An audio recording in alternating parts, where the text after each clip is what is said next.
Welcome back. In this video, we get to one of the most important ideas in this chapter, and honestly, one of the most confusing ideas for students the first time they see it.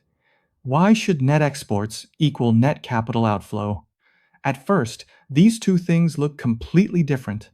Net exports are about goods and services. They tell us whether a country sells more to the rest of the world than it buys. Net capital outflow is about assets. It tells us whether domestic residents are buying more foreign assets than foreigners are buying domestic assets. So one side sounds like trade, and the other side sounds like finance. But the textbook's point is that for the economy as a whole, these two things must always line up. Trade in goods and trade in assets are really two sides of the same coin.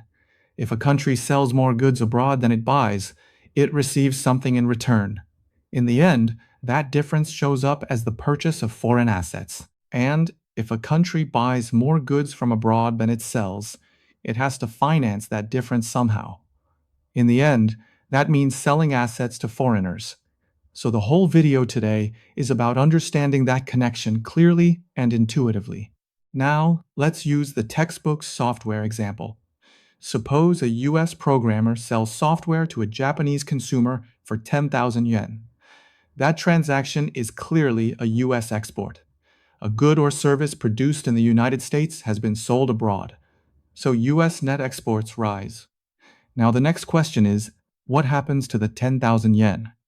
If the programmer keeps the yen, then the programmer is now holding a foreign asset. Yen are foreign currency, and foreign currency is itself a foreign asset. So in that case, US net capital outflow also rises. That already gives us the main intuition. The export created a matching increase in foreign asset holdings. Now you may ask, what if the programmer does not keep the yen? Maybe the programmer exchanges the yen for euros. Maybe the programmer uses the yen to buy stock in a Japanese company. Maybe the programmer deposits the yen in a foreign bank account. That is fine. The specific asset can change, but the logic does not change. The value earned from the export still ends up as a foreign asset in some form. So the lesson is not about software in particular. The lesson is that when an international transaction changes trade in goods or services, it must also create a matching change in asset holdings. That is why the identity holds. Now let's step back and think about the two big cases for a country as a whole. First, suppose a country has a trade surplus. That just means it is selling more goods and services to the rest of the world than it is buying from the rest of the world. Let me make that concrete.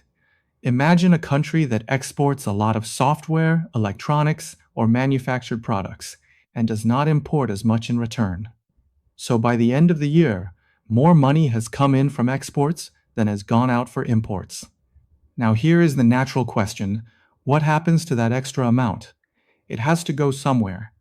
In the end, that extra value can be used to buy foreign assets.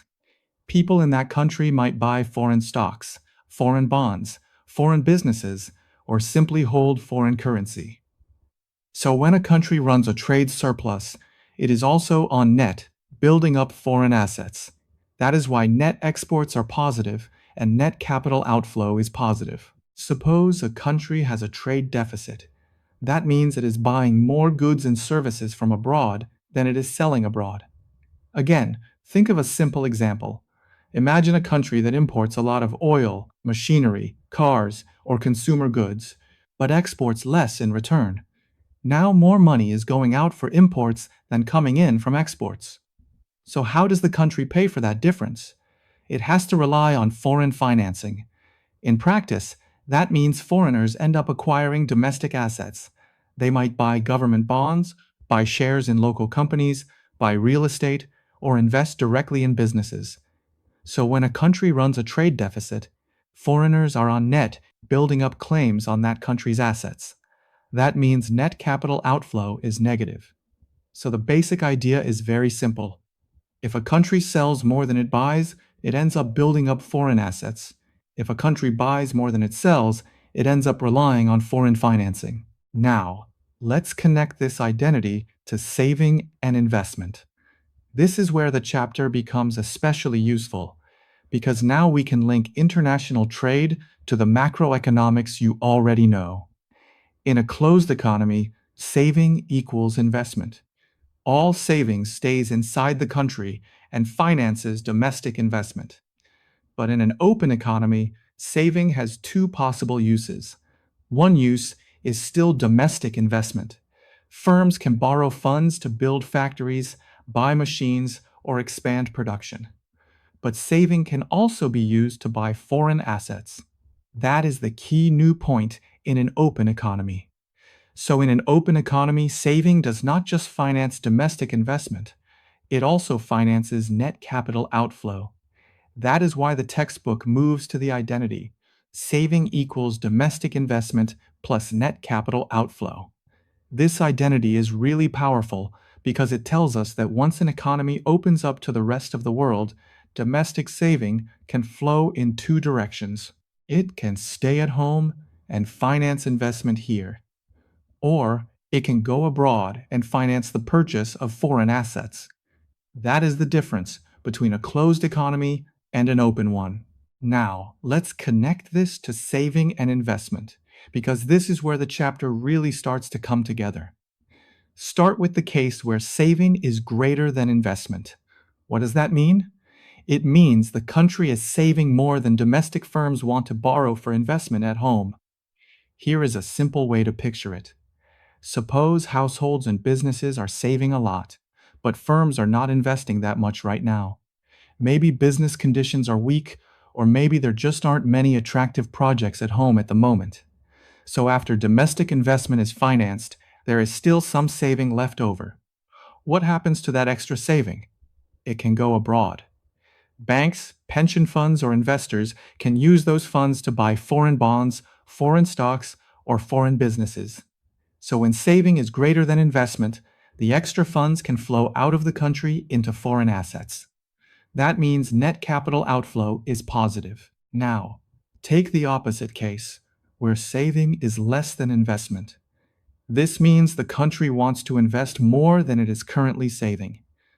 Again, let's make that concrete.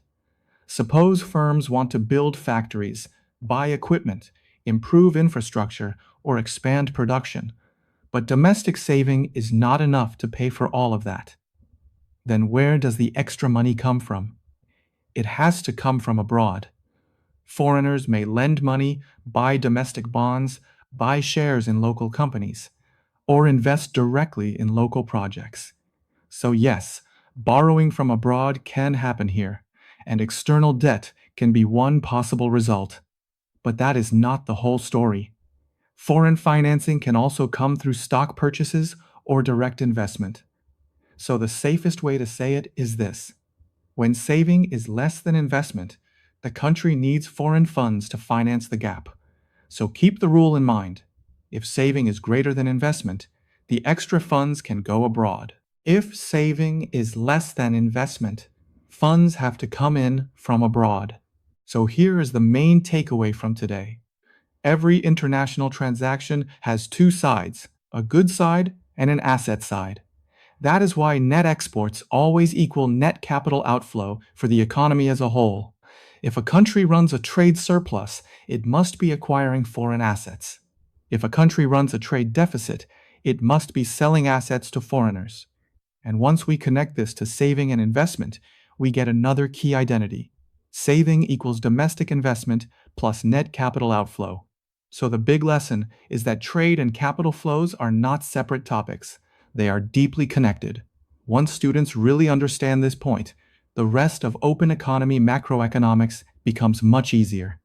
In the next video, we move to nominal and real exchange rates.